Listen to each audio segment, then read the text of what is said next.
But dude, talking about a postmodern event, how what are your first reactions to that inauguration yesterday? I mean, it was really amazing to see just the program of it, obviously with the capital city in complete lockdown, and just the way that the Democrats were trying to spin that story, especially the fact that there were no people on the mall and instead were just a bunch of plastic flags.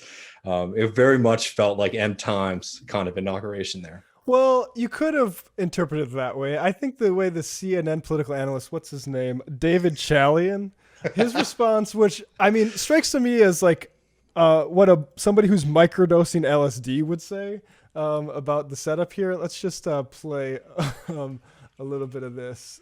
Yeah, I mean that ridiculous. I think that's. Now, let's get this. This is a real treat. Yeah. There's still some tinkering going on with the inaugural address, but his aides have made really clear it's not like he's trying to ignore or paper over either what happened at the Capitol 2 weeks ago or what we've been through throughout 4 years of the Trump presidency. And the contrast on display tonight was so stark. I mean, those lights that are just shooting out from the Lincoln Memorial along the reflecting pool. It's like almost extensions of Joe Biden's arms embracing America. It was a moment where the new president came to town and sort of convened the country in this moment of remembrance, outstretching his arms. And contrast that with that video you just saw of a disgraced president on his way out at his lowest point in his presidency at the very end here by himself fighting for. Yeah, I mean.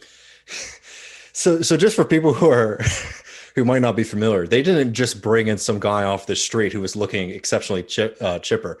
That's CNN's political director right there talking about Joe Biden, of all people, in the most fantastical, just post-reality way. Yeah, I mean, really, I do think the microdosing acid thing is the most pertinent because, his arms, 800 arms, it doesn't look like that. If objectively, it looks like you're like a landing strip at night, like without those lights. But I mean, Joe Biden, Joe Biden's arms reaching out, and really, what it is it's invitation to act like babies or to interpret this like you're a child. Right? Like let's believe in bedtime stories. But yeah, that's amazing. Like that's the lesson. That's the message we need everyone to get right now is that Joe Biden is giving you a sort of a light hug with a whole bunch of fixtures around the, yeah. Well, I mean, it's something that we've been saying for a really long time. Actually, particularly to people on the left when we tell them that you need to be strategic, but it's such a reminder of the way that these pundits deal with politics. For half of these pundits, like politics is just about the way that politicians make you feel, right? I mean, that's why you see Van Jones crying literally every broadcast now that Joe Biden is brought up. But I mean, and that's why they detested Trump so much. Not so much what he did, but the fact that the vile, disgusting empire that we live in was led by a vile, disgusting reflection of that system. Mm-hmm. And they like the kind of pomp and circumstance, the kind of BS symbolism of somebody like Joe Biden, that they actually think that this is legitimate analysis. Especially given what we've seen from Biden throughout his career, how disgusting the Democratic Party was during the primaries against Bernie Sanders, against somebody who was just fighting to get Americans health care during a pandemic. It's just amazing how quickly all that dissipates with all of those folks. Yeah. And it's sorry to go on a rant, but like the other half of pundits are just like absolute psychos who are just want to scold people about how like they follow politics more than you. Who do I mean? I mean, it's like the nerds over, at Vox, people like Matthew Iglesias, the folks who have been so fixated these past couple of weeks on defending Biden's walk back of $2,000 checks for people saying like, oh, he always meant 1,400. They always meant 1,400. completely ignoring the fact that pretty much every average voter in Georgia who was just getting inundated with those ads going into that election with literal imagery of $2,000 checks next to Joe Biden's name, completely ignoring all of that and just saying, oh, I get politics more because I'm psycho enough to spend all my time reading about this and following up on it. Yeah, I mean, running cover. And I mean, they'll get, Vox and wherever. I mean, it's hard to follow where a lot of these guys are now because they've moved on to their independent things, but they'll all get access to, these people in a Biden administration. Bessner made a good point about a lot of he didn't name these people specifically, but we know he's talking about Matt Iglesias and Ezra Klein and the first round of bloggers, wonk blog type people. And they're made now and they don't have any kind of special expertise. The work they've done is horrendous. Ezra Klein, famous at the Washington Post for getting played by people like Paul Ryan and Kent Conrad about the sincerity of Republicans about deficits and stuff like that. And but just graduating upward because, I know in Matt Iglesias' case, isn't his dad a Harvard? Yeah, he's a writer. Right. So yeah.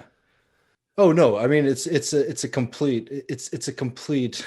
I mean, obviously, it's all spectacle and fantasy, but I'm telling y'all, for people who are watching this show or people who haven't had the unfortunate experience of spending much time with a lot of the folks who populate, especially to the Washington D.C. media, no, these people actually are about as vapid as they appear. This is what they talk about privately as well. They really are enamored.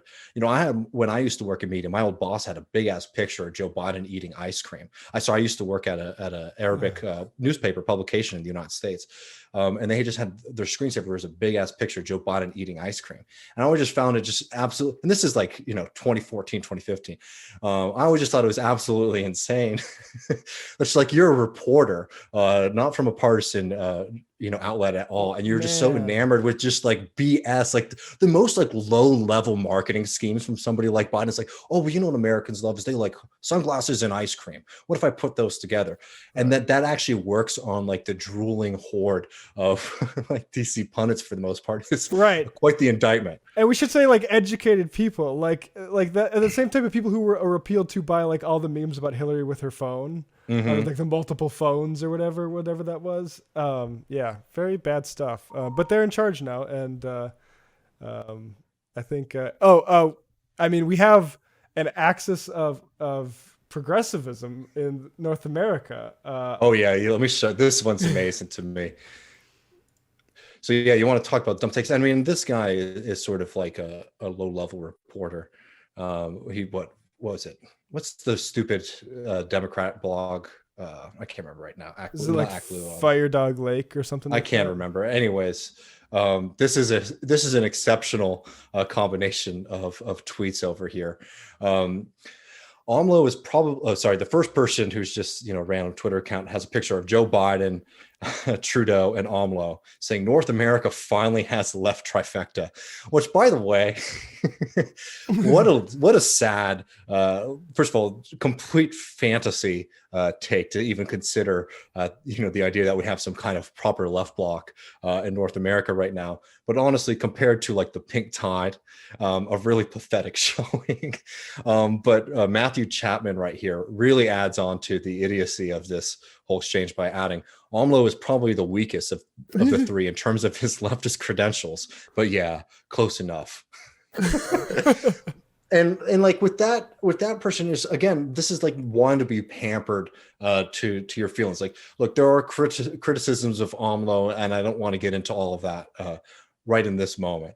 But honestly, out of the three of them, there's one person at least who is pushing back in the slightest against, Western capital and Western finance, and that's AMLO, right?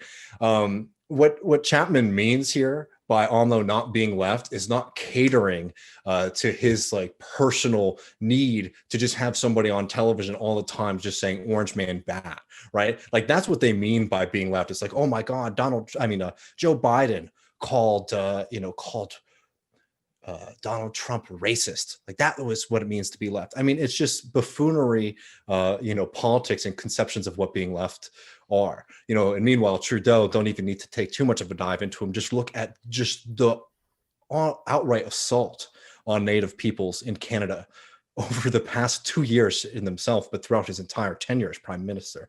Like, these are not left-wing politicians, and it's pretty funny to fixate on the one from not in the imperial core. Well, yeah, I mean, first of all, the thing we realize about Democrats already after one day is they love Guaido a Yes. lot. Biden's Blinken, I forget what is Blinken, his Secretary of State. Secretary of State, said that, yeah, we're recognizing Guaido and we're going to push Maduro out. And I mean, I don't know. It's weird to see a guy so fucking weak and then just insistence. Like, this is really what a huge part, like when people say the Democrats were just mad that Trump was getting in the way of stuff like this, there's a lot of truth to it. Because Elliot Abrams was saying positive things about Biden's policy towards Central and South America. I mean, yeah, it sucks, I guess. Yeah. No, I mean, it really does. And I just wanted to mention, because I noticed we got a super chat actually on Venezuela and Bolivia that I'll just address because it was a nice gesture. But we don't really do super chats in these main shows. Those are for the Griscom streams and those other streams. So for these, we appreciate super chats to help us keep the YouTube going. But for these, we're not doing like a live question and answer thing. But JT, I appreciate the super chat there. And, they were asking about how we could push back against, Joe Biden coming at Venezuela and Bolivia. And as Matt was saying, it's already clear that Joe Biden has every intention of coming at Venezuela and supporting just the biggest joker at this point in Venezuelan politics, Guaido. And, the answer to that has to be understanding our ability to continue expanding this kind of anti-war bloc in Congress, but also recognizing that the fact is that the socialist left in this country is still exceptionally weak, and we need to expand and build our power, and also start putting in those that groundwork of connections between the United States and those other countries, so that when these issues happen, we're not we're not on our back foot trying to push back against the entire weight of empire. It's our responsibility to confront Biden and this, honestly, what it's looking like a very frightening warmongering group that he's bringing into politics. Yeah, and I'd say there's squad line Democrats like Ro Khanna and obviously Ilhan, and we're gonna have to really pressure them and because it was easier under Trump to do this than it's gonna be now. And I mean, I think we should expect. I hope we can expect some leadership from those two people particularly on that, but. Yeah, it's gonna be an uphill battle, and they're gonna be coming for anybody who does try to stand in the way of that. I think so, and I think we wanted to say a couple things about the actual politics that we've seen early on in the Biden administration. But before we do that, just in our kind of final reflection stage, just how much of a loser was Donald Trump yesterday? I mean, that was really pathetic. It was. I mean. Honestly, you were feeling like that was how he was going to go out, with just this over the top whimper. And that's essentially what his final speech was. It was a whimper with balloons in it, right? It was amazing that this guy literally was inciting people to take over the government, claiming that the votes were false, which they weren't, right? But claiming this, and then just went out like such a doormat. I mean, just really looked and exposed himself for what he always was. Yeah. Was just like a whiny man baby with too much money and too much power, and people who give him too much spotlight. And it was... Let's share I want to play this. This is his final speech where he goes into post-game press conference mode, like he's a quarterback, which is this is how he is just the TV president. And the revolution will not be televised, Donald. You should have followed your Gil Scott Heron. But here's and I can only say this: we have worked hard. We've left it all, as the athletes would say. We've left it all in the field. We don't have to come and say. We'll never say in a month when we're sitting in Florida, we're not going to be looking at each other and saying, if we only worked a little bit harder. You can't work harder. And we had a lot of obstacles, and we went through the obstacles. and we just got 75 million Except votes. the final That's one. a record in the history of sitting presidents.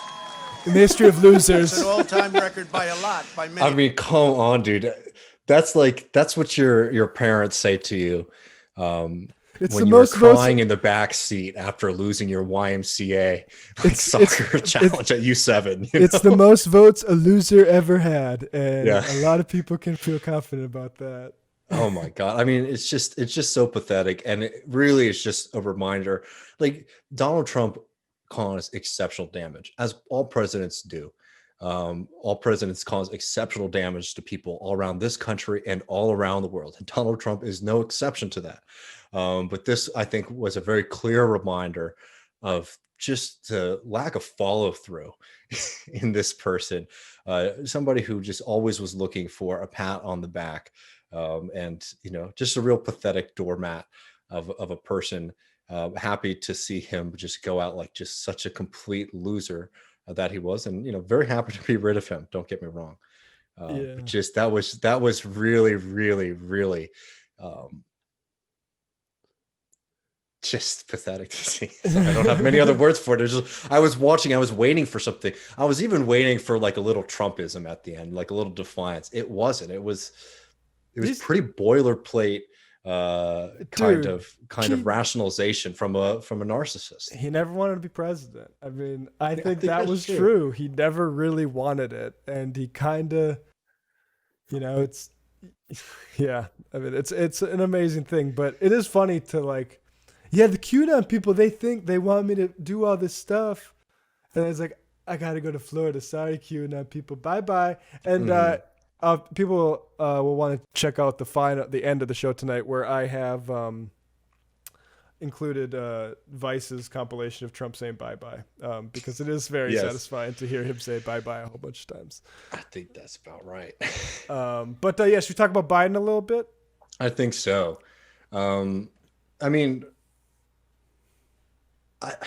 so Biden, came into office yesterday, and he put out a slate of executive orders, most of them undoing the devastation and destruction of Donald Trump. Really happy to see, him stopping, not even him stopping, but the Keystone pipeline being stopped. That was the work of serious Native and, environmental activists and socialists across the country for a really long time, trying to stop that. And that was a great thing to see. Obviously, rejoining the WHO and participating in the fight against the coronavirus is phenomenal.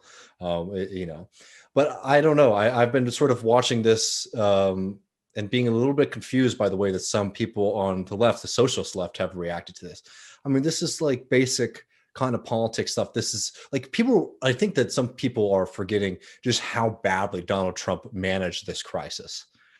Like Donald Trump really mismanaged this crisis. And if he wasn't such a baby, honestly, about the coronavirus and just try to act like it wasn't a real thing for as long as he did, he probably would have got a lot closer to, staying in office right here.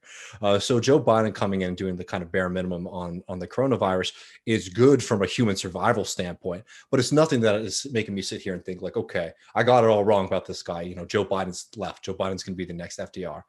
I don't think we've seen any kind of signals like that. Yeah, I mean, David Dayen is really good to watch on Biden's executive action, and he has this piece here I'll share on the Day One agenda. And the only thing that, from what Dayen wanted to see of executive on Day One, that Biden did was the permitting of the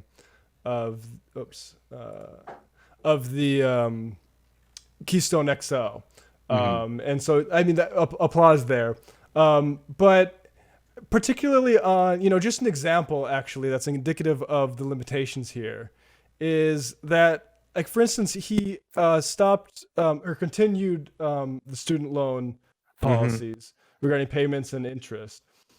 The authority that he has to do that is the exact same authority that he needs to just do debt cancellation. So and it should be expected that he does that because it is the right policy, not because he needs to cover his left flank, I think.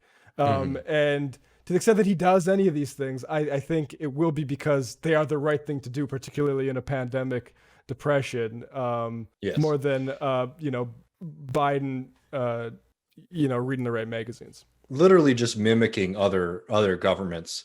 Again, not radical governments, but governments in in Europe and hell, even South America, that have been just trying to look out for people on the most basic level. Something that our the former president and Congress completely failed to do. But I think that's a great way to put it. Is like, there is a question of how far he's willing to go, and I think that's what has sort of irked me about some people who are saying like, oh, we should celebrate these things and claim them as victories of our movement. I think that is, one, really setting the bar low, and two, the kind of larger strategy issues that we're facing is Joe Biden is going to do the bare minimum. And if you start praising him for doing the bare minimum, you're just going to get more of that. Two, the most important thing that this movement that we have can be doing is recognizing two fundamental realities, right? One, that the democratic socialist movement in this country is still fairly small and politically weak, while also understanding that movement is growing immensely and is getting more and more powerful each day, right? So we both have to deal with the fact that right now our ability to implement our will isn't as strong as it needs to be for the moment, but also being able to recognize that it's getting stronger every day. So that means that we have to be thinking about how we are reacting to these like early days of the Biden administration. And to me, the most important thing that we need to be doing, along with fighting for these basic protections that people need right now and doing the kind of lobbying and fighting to make sure that the things that they will do get done, we also need to be really making it clear to the average person who does not follow politics closely that there is a world of difference between Joe Biden's Democratic Party and the Democratic Socialist Movement. And the fact that the Joe Biden Democratic Party is not implementing the things that the Democratic Socialists want to put into place is because the Democratic Party has no real desire to fundamentally change the world that we live in. Absolutely. Yeah. So don't get caught up. And just like the last thing I'll say is this: a lot of people got radicalized towards the end of Obama, became upset with Barack Obama, got invigorated by Bernie Sanders, and now find themselves as socialists. For a lot of people, this is a kind of new moment for them, where they've basically been in like pure opposition, where you have like a far right person in Donald Trump in office, and now you have again another devastating neoliberal in Joe Biden in office. That I think that some people who, especially people who socialize in circles where they're surrounded by more liberals and more centrists and folks like that, might not be used to yet sort of sitting out of the party, right? Because there's going to be a lot of stupid memeing of Harris and Biden over the next couple of months, and you're not going to be able to, show up to the party and participate in all that. So don't get swept up in this. Like, you need to be prepared to hold firm and start telling people who thought that we were very much, of a shared mindset on these things, that no, I actually find that the Democratic Party is just as much an enemy to the progress of working people in this country, just as much an enemy to the prospect of peace around the globe, and just as much an enemy to the fight against climate change as I do the Republicans. Yeah, 100%. I don't have anything to add to that. Yeah, no, I think we got. I mean, I think at this point, to everybody, I think this is our last for a little while. Pie in the sky, Joe Biden, a talk for a little while.